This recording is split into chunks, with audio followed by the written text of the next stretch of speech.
সাতক্ষীরা ৩ আসনে ধানের শীষের কর্ণধার ডাক্তার মোহাম্মদ শহীদুল আলম।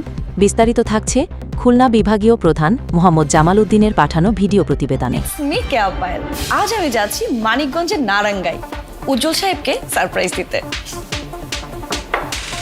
কারণ তিনি নগদে পেমেন্ট করে জিতেছেন একটি আকর্ষণীয় পুরস্কার। সারা দেশ জুড়ে চলছে 14 আগস্ট বৃহস্পতিবার 2025 সাতক্ষীরা জেলা বিএনপির ৩ আসনের সুযোগ্য নেতা ডাক্তার মোহাম্মদ শহীদুল আলম বর্তমানে এলাকায় গরিব, অসহায়, দুস্থ মানুষের সেবা দিয়ে যাচ্ছেন।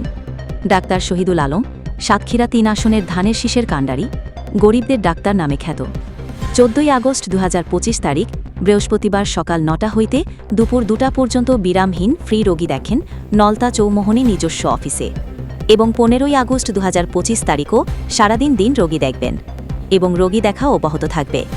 উনি আরও বলেন, আল্লাহ পাক আমাকে যতদিন বাঁচিয়ে রেখেছেন আমি ততদিন পর্যন্ত মানুষের সেবা করে যাব ইনশাআল্লাহ।